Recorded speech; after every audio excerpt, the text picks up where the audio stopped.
So if I could only choose 10 hyped fragrances to keep forever, these are what I would pick. So a little bit of a different twist on this type of format. Usually when it comes to doing a video like this, I'll dive a little bit deeper and go into some things that maybe just don't get hype anymore. You know, maybe they were never really getting hyped up to begin with. Maybe they're fragrances that were forgotten, but nonetheless, they just really aren't kind of the new and trendy thing. But if I had to take a look at the whole entire group of the hype beast fragrances currently now in the community, and I had to pick only 10 of them that I really like to keep forever, these are what they would be. And I think that kind of shows something, that means something, because, you know, all of these are getting hyped up and the average consumer can only own so many of them. I mean, it's not really something realistic to strive to try to purchase and wear and test all of these. You may notice the shelves behind me is looking a little bit bare. That's because they are. A lot of stuff is in boxes. Shelves have to come down because the floor has to come out so the new floor can go in. That's awesome. All right, let's get this kicked off with Armani Code ABSOLU. So that one's going to be in a box somewhere, along with a lot of these. Suede, vanilla, tonka bean, some of the main notes. You guys know it, right? It's going to be a winter beast.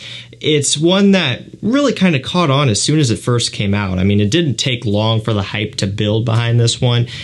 I think it kind of did well right off the bat. For good reason. You know, it's a really solid scent. It's one that just took off in a way that I wasn't expecting. I really wasn't too sure how it was going to do, even though I really liked it. You know, my first impressions, everything, I thought it was great.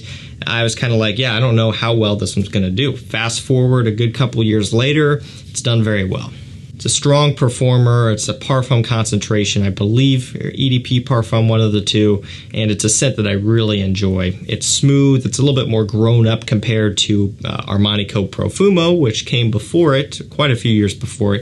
It's a little bit more playful, ABSOLU, a little bit more well-rounded and well put together. I'll take that one for life throughout the winter time. I love it. Next up, we're going to go with a cheapie, usually $20 or so for this one, for 100 ml. It's ROJAS Man. So it's got cappuccino, lavender, and vanilla as some of the main notes. So lucky for you, you don't have to see the bottle. The bottle is weird. You guys probably know what I'm talking about. ROJAS Man, you know, kind of the cone-shaped bottle. A little bit weird looking for sure. It's one of those things where you kind of have to look past the presentation because it's not anything to write home about. But when you get into the scent, it is incredible for the price. Like, I'm talking really, really good. I've got a lot of cheap fragrances. A lot of them are just okay. A lot of them straight up are terrible. Some are really, really, really good, and this is one of those. So it's a coffee fragrance. You know, it's not too strong of a coffee. The cappuccino note used in here kind of lightens it up. It's a more wearable coffee. It's designer level. You get the spicy cardamom, you get the clean lavender. It's something that's super easy to wear. If you're a guy who wants a gourmand winter fragrance, this would be one that you could look into. And again, to reiterate, about $20. I would choose this one any day. Up next, we have Acqua di Gio Profumo. Yeah, of course, right? I have no choice but to have this one forever because, well, I've got enough bottles of it. I've got a lifetime supply of this stuff, literally.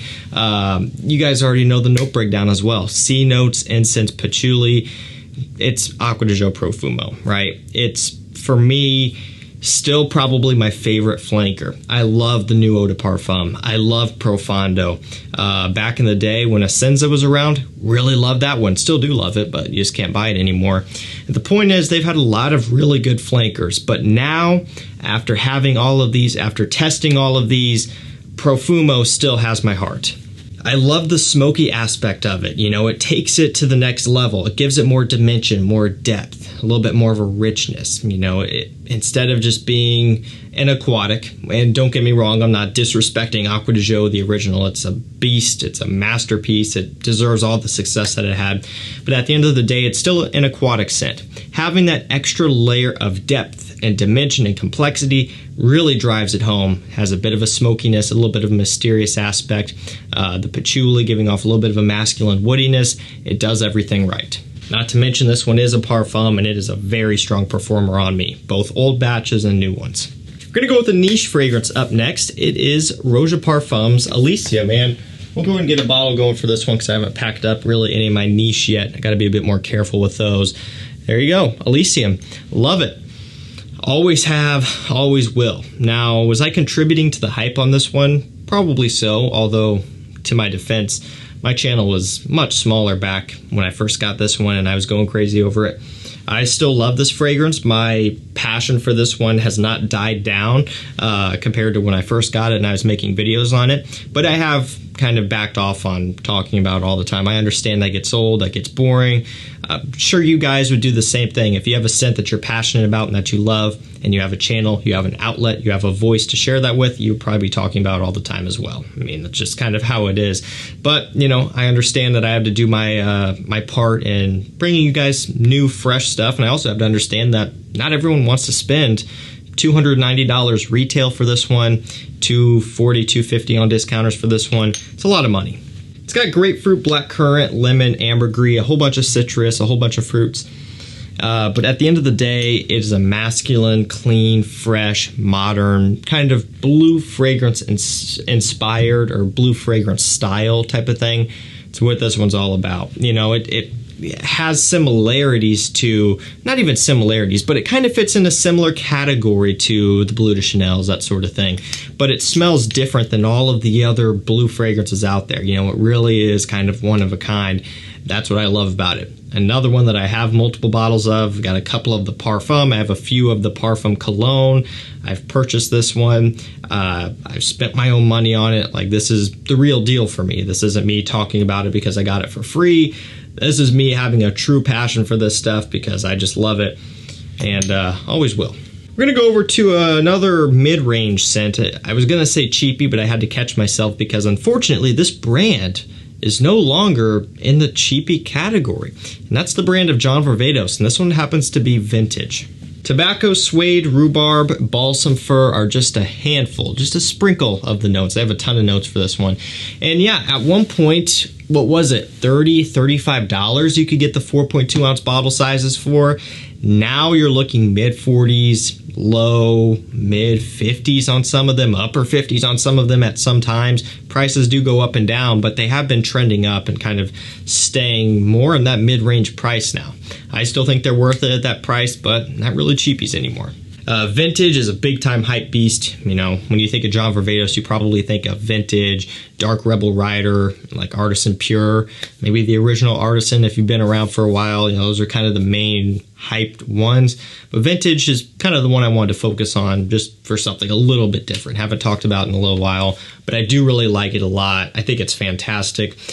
Quality is top-notch. Performance leaves a bit to be desired, but for me, I'll still take it. We've got another one up next, another cheapie. This one is a cheapie, and it's one that I even hesitate to talk about anymore in main normal videos just because I get tired of seeing so many people saying that they think it's the worst fragrance ever and that I shouldn't recommend it, because I do get those comments, believe it or not. It's Bentley from Intense.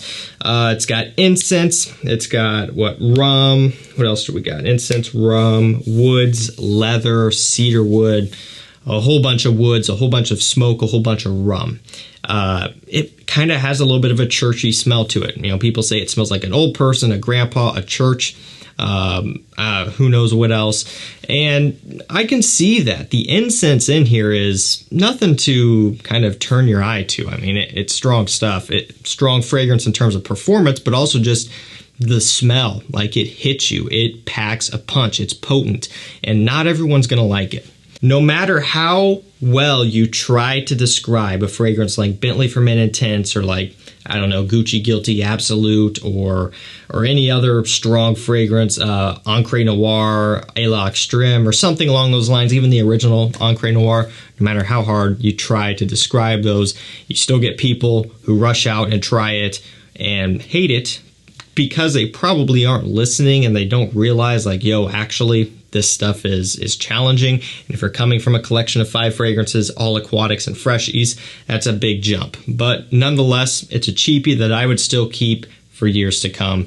$30, $35, you can't beat it. All right, let's go over to another one up next. We have Dior Sauvage Eau de Toilette. Nope, I don't have any. I already packed them up as well. You guys know Sauvage, right? I'm doing you a favor by not flashing up the Sauvage bottle that you've seen a million times.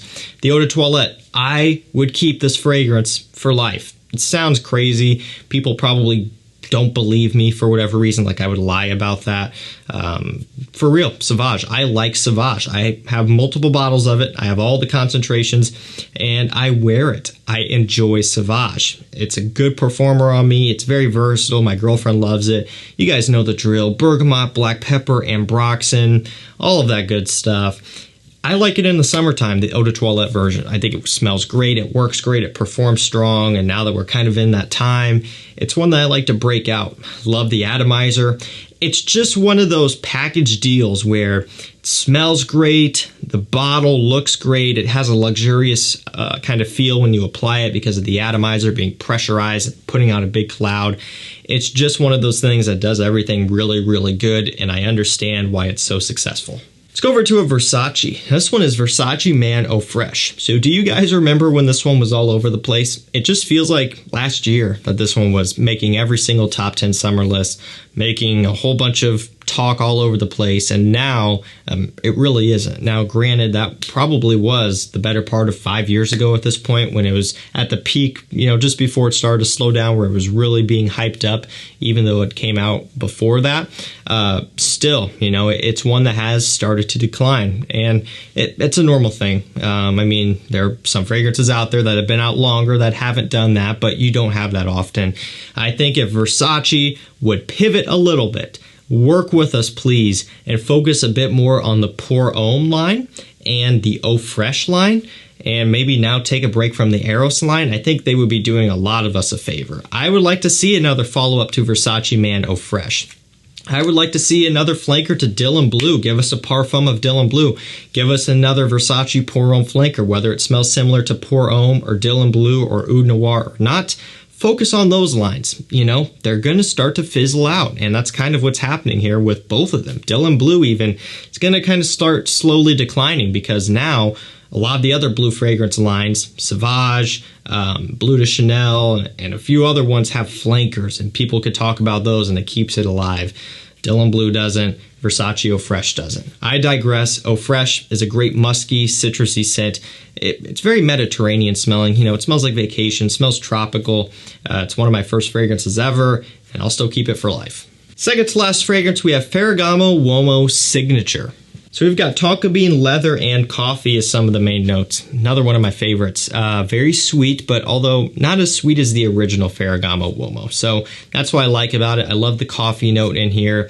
Kind of gives it a little bit of a different twist, and also the leather. The leather gives it more of a masculine touch. The original Ferragamo, to some, could come across as being a little bit unisexual because of how sweet it is.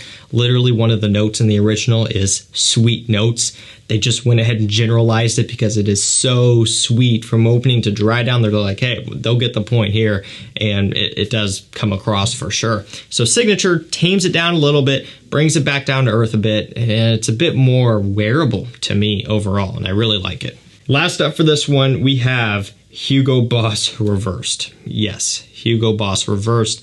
We'll always have it. We'll always love it. Actually, I just bought a couple backup bottles for myself just because I wanted to. And I thought for some reason that it was discontinued because I saw the price spike up, and I kind of panic bought a couple of them. And then I'm like, actually, it's not, because I reached out to the brand after I'd bought them, and they're like, oh, that wonderful fragrance is not discontinued. It's just a little bit hard to find right now. And I'm like, well, at least now I know. But I digress. It's a fragrance that I love. It's got bergamot, it's got rosemary, vetiver, grapefruit. You know, it kind of has a little bit of a similarity to Elysium. Not a clone, right? But similar in some ways. The way the grapefruit comes across with this kind of ambroxan, sparkly tinge, vetiver heavy dry down. Elysium is very vetiver heavy in the dry down. You know, similarities, not one-to-one, definitely not a clone, but you know, if you wanted to spend $37, $40, $45 and get something that has an Elysium feel, kind of gives you a similar representation of that DNA, it's a good place to put your money. Alrighty guys, that's gonna do it for me. If I had to choose from 10 hype monster men's fragrances to keep forever and get rid of everything else, this is what I would pick. Let me know your picks down below, and I will provide links to each and every one of these down below to the best prices around, so you can get them and you know, not break the bank. I mean, you'll still be spending a good amount of money, but you know, save a little bit. And you can actually save a lot. I shop at discounters all the time, and if I didn't, this channel wouldn't be here, and you know, these fragrances literally scattered in this room in boxes would not be here either. You should see this room right now.